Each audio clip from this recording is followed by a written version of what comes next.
at all times. In fact, if you in the statement, when I believe they contacted somebody by the name of Baldio, I couldn't remember the name, to do some sort of confrontation at CID.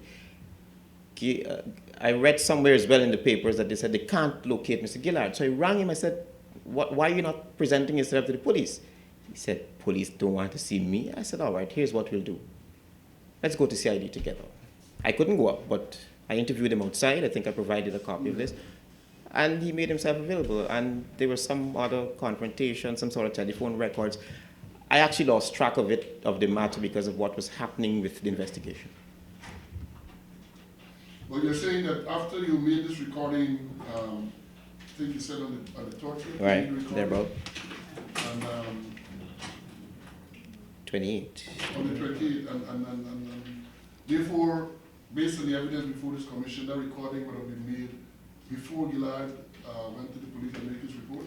Okay, he went, I believe, to CID, Public Security, in 29th. Yes.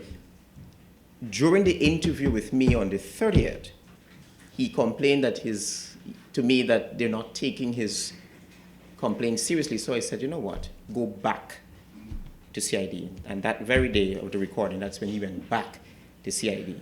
No, really 29th?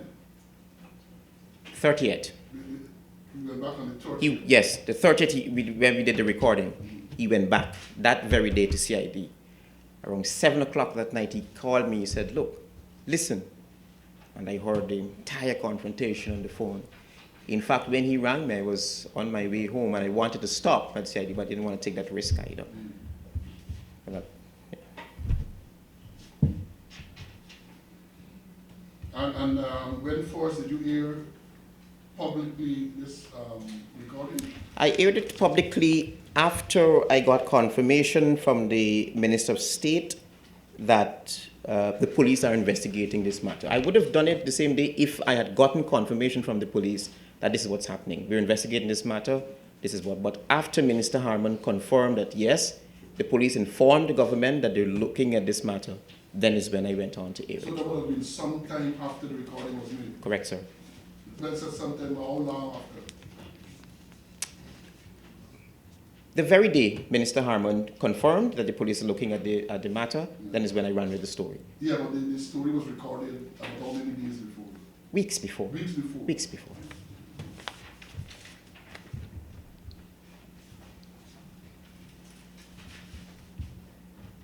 Let me ask you this as an experienced journalist in respect to the story. When the story was told to you, what were your views about the whole narration? The names he mentioned rang a bell. The names rang a bell. Mm. When he came to me, I sat him down. He told me the entire story. Yeah. I let him rest for a while, went back to him. I haven't started recording yet. He told me the exact story. So I said, I left him seated for about 10, 15 minutes, went back to him and said, look, I'm ready to record. Sat him down, and I recorded him, and it was the very same story. And my feeling then was that which was instilled in me by my grandmother: if you speak the truth all the time, you'll have one story to tell. And he was telling me one story throughout. So therefore you concluded he was telling you the truth? As a reporter, yes, I concluded he was.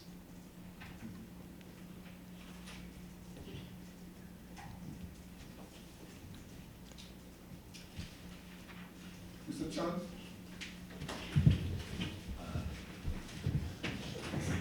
Paragraph 2. Please, Mr. You don't want to have too many inaudibles. You can move it around, right? Thanks. Paragraph 2 is stated. It says on the 28th of March 2017, Gillard ran you in and informed you that he was offered 6 million to shoot President Ranger. Is that true? Is that true? That's true. On the 28th, so you're dead sure that this is on the 28th that Gillard ran you? That's correct. And told you that he was informed that he was offered 6 million to shoot President Ranger. That's correct. 6 million. At the time, yes, 6 million. All right. Paragraph 4. Right? During the interview, during the recording, he told you he was offered 7 million. Right? Change. Now, Oh, did he change? He said, you told me that I told you you offered 6. It is clear. but if you read on the statement, you would see it says that during the interview, he went on to Okay, the I circumstances. that he told you, then he tell Mr. Chairman, Yeah. could you please caution the former Chief Justice to let the witness answer the question and not interrupt him in the middle of answering the question, please? I asked him a specific question, Yes. and it is clear. But, well, yes, he Any said, explanation, it is not a matter to me. right, no, I understand that. But as counsel said, please allow him to answer and then we'll proceed. Well, he will answer the questions. If he wants an explanation, he should ask it later. He can Alright. ask. I'm asking for it.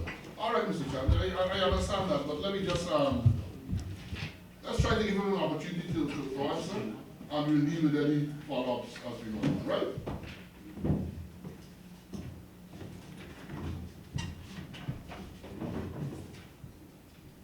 During the recording, this is what you said in paragraph 4. He told me you offered 7 million. In other words, he told you on the 28th it was 6. On the 20th, and during the interview later, he said it was 7. Correct? That's not clear. He changed. He changed. Mr. Chang, during the interview, What? Where? Mr. Gillard explained that the 6 million was his first offer. You see, the problem here is this. He has a counsel now. Maybe I was allowed this before. Allow what? I've allowed him to ramble on, but this is cross-examination. He now has counsel. Yes. My duty is not to get explanations, but that could be elicited. I'm just making that he said in the telephone conversation 6, Yes. said Gillard at the interview, he said similar to that. Yeah, well, right, he All said right, so. He changed. He didn't change. Mr. Chairman? No, but let's, Answer the question. no, all right. Mr. Chan, based on that, I don't want to get in that, but you recall that even in Gillard's testimony, Yeah, we he did understand mention all of two that, figures, yeah. so right, so I understand. he changed, yes, Gillard that said is 7. before, but the circumstances which led to the change has been brought out. Very good. But he changed. Well, yes, technically he did, but he explained why That's all I he wish changed. to All know. right, so, okay, that's fair enough.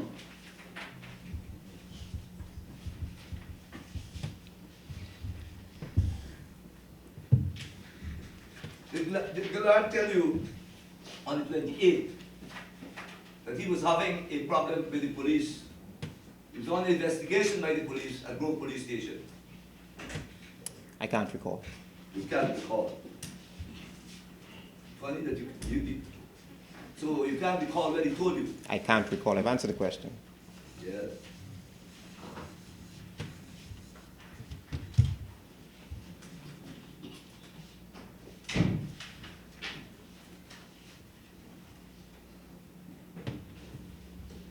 You sure that sometime after, on the 30th, sort of after 7 p.m., Gillard told you that he was at CID? Police at CID? That's correct. That is correct. He told you that. On 30th, he was at CID. Yes. Good. Then that's how you said. Continue.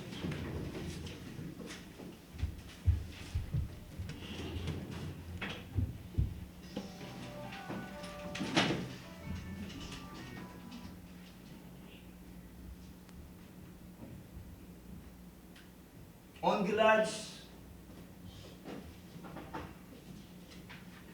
I told him they have a record of Gillard, a female Mr. Joseph, Brian Joseph, head of the presidential guard. Correct. Paragraph 8.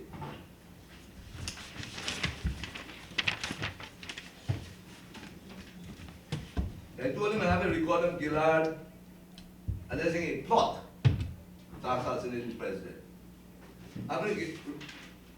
Having regard to what Gillard told you that admit that there is no plot. Gillard agreed to do that. Repeat the question, There was please. no plot. You concluded there was a plot when there was no plot. On Gillard's, he concluded. You said there was a plot. Where's that, Mr. Paragraph 8. Paragraph 8. That was your conclusion. All right, that was your conclusion. You haven't allowed me to answer the question. Alleged plot. He said that he All right. told him I have a recording of Mr. Gillard detailing an alleged plot to assassinate Mr. Granger. And that too was the Minister of State's conclusion. He said the police told him that they're investigating an alleged plot. I'm asking you, Minister, you the minister could be wrong. So I didn't ask him as minister. I asked for you come, Minister Day.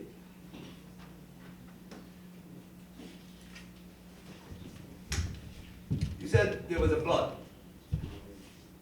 Alleged plot. All right, alleged plot. It was an alleged plot. But Gillard's allegation to you, paragraph 2, that he was offered $6 million to shoot President Granger. Paragraph 2. It's in the statement. Yeah. Did Gillard tell you that he had agreed